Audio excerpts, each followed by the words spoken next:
Okay, let's do it. So, I was thinking about potentially doing a little bit of a 24 hours later thing.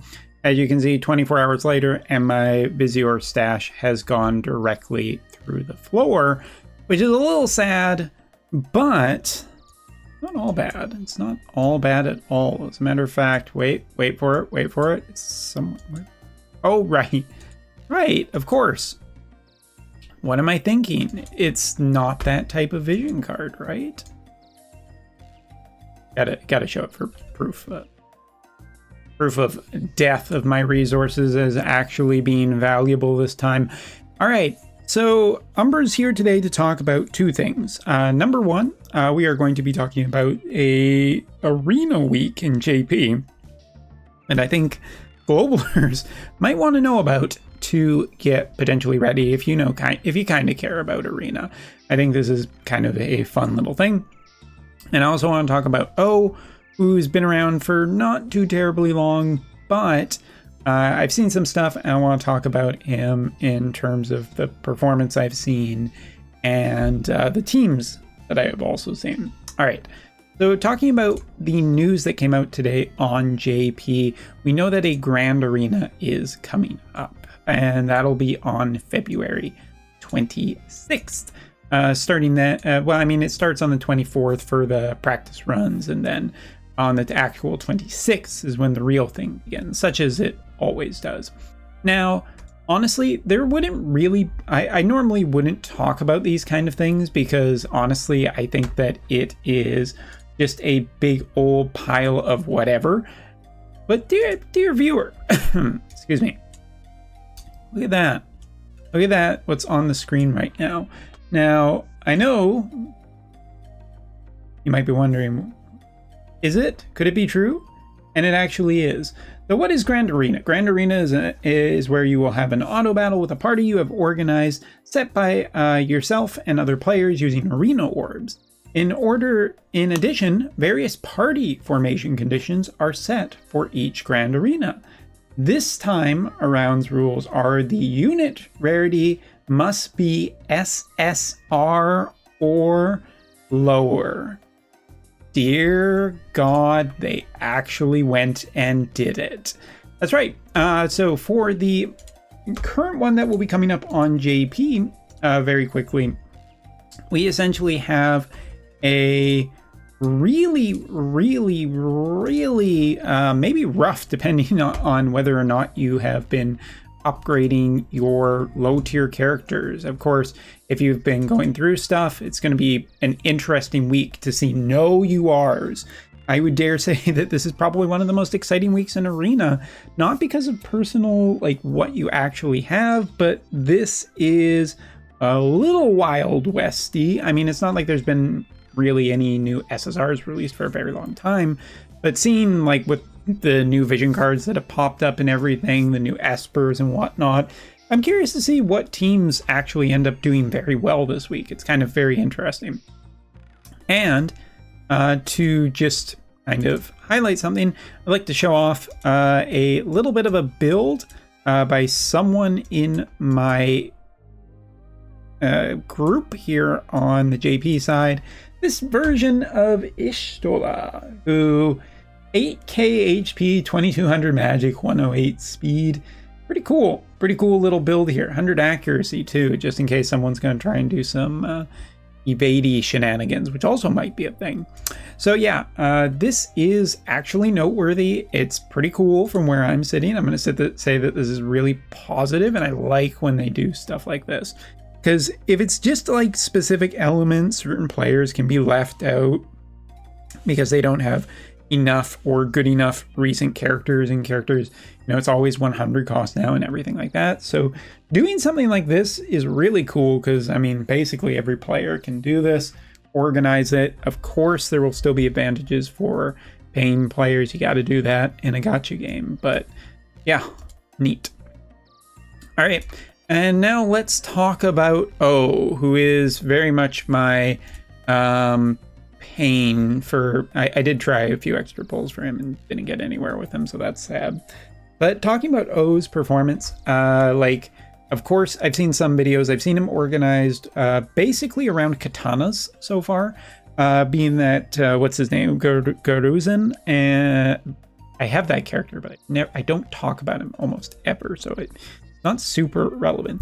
And I've seen him with Sephiroth, and the Sephiroth one, I saw a lot of data. Basically, the story is kind of similar to Fawcett in that certain teams he is particularly good against with Sephiroth in combination, and other teams he is not. Key noteworthy things: evasion was not particularly that great, pure fire was not particularly that great, and yeah, I mean, it was good against mono ice, it was good against a bunch of stuff. It actually lost really badly to Great Sword, featuring the new version of Mont. So if you have Mont out there, you're kind of going to be laughing about this one, because wow. But the big takeaways that I saw from O across a lot of matches, with combination of vision cards and healing power up, he can basically be regenning over 3k HP per turn with his regen effect. His regen effect was almost entirely 100% active in a lot of the matches I saw. Like, basically it was almost always there, unless some canceling effects like poison or whatnot were active. But even then, he was able to actually recast regen quite a few times and keep it active through a lot of the fight, which is really cool. I mean, it's neat to see that in action. Limit Burst was pretty nasty, and he did get blind off on quite a few different characters. The big thing that I noted with this character in terms of the matchup spread was that his matches went long a lot of the time. And yeah, it wasn't particularly a lot of like one character standing at the end of either team. It was pretty clear cut most of the time, where it was 3 or 2 still standing on whichever team was the winner. Overall, from the amount of matches I saw, which was roughly about, I want to say about 22 matches, he essentially looks to be running mostly a 50% win rate in the teams, aforementioned teams I've seen. Haven't really seen too much of focusing on just like ice. Haven't seen him too much focused with earth. Like, I think particularly Ash and Mont would be kind of interesting, because there's a little bit of single target synergy there. But then again, like, I haven't seen too much with water. I've mostly been seeing the idea of like katanas, like just doing the job based thing. And I honestly think that, you know, from what I've seen, it's kind of not so great. It doesn't look particularly that fantastic at the moment. And I do wonder, particularly, since I don't have him and I can't test him at full speed already, also because I don't have him, I wonder if this is just the wrong character at the wrong time. Also, his accuracy against evasion type parties was pretty underwhelming, and I'm saying that really nicely just because, like, in the build we saw, he could stack a fair amount of accuracy. Most parties are generally single type build parties with not refocused around whatever the type of party that they are going up against, if you're looking at like Peachin's content. So that doesn't particularly bode that well, but it also was kind of sad to see that, like, accuracy wise, he was missing a lot of the time against pure evasion, which really is why the comparison to Fawcett, because Fawcett also pretty much had that issue. So yeah, when it comes to O, like, he is still quite strong. He is really, really good in a lot. Like, he does last through a ton of hits, and he can outlast a ton of characters.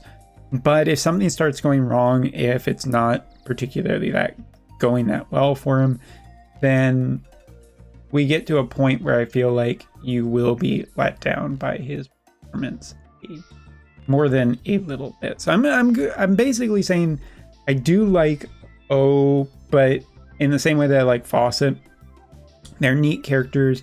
They work well against some teams. They work not so well against other teams, like X-Death was a particularly strong showing for him. But outside of that, there were enough failings that I do feel a little anxious about overly recommending him when we come around to global time, unless I see a lot evident of him being way, way better. Most of the websites agree that he is really, really powerful, but this isn't like a heads and tail power jump like we were seeing last year over a lot of the time. Fawcett and O are just really on the same strong level as a lot of other characters, but not any kind of big power jump. And that just might be where we are right now. I mean, it was what, April last year or whatever, into springtime when like Ash and Mont and them Spring June came out, which was a big power gap. So maybe that's when we are looking for our next power jump after the collaboration. That would be pretty on brand for this game. But anyway, thought I'd give a little bit of an update on young O, and also a nice little update about something that's happening in Grand Arena. And I don't believe it's happening in Grand Arena yet for Global. I don't think it's ever happened. I mean, correct me if I'm wrong, but this is the first time I've seen it. And yeah, guess we got to make SSR and quick. Thanks so much for watching. Take care and later.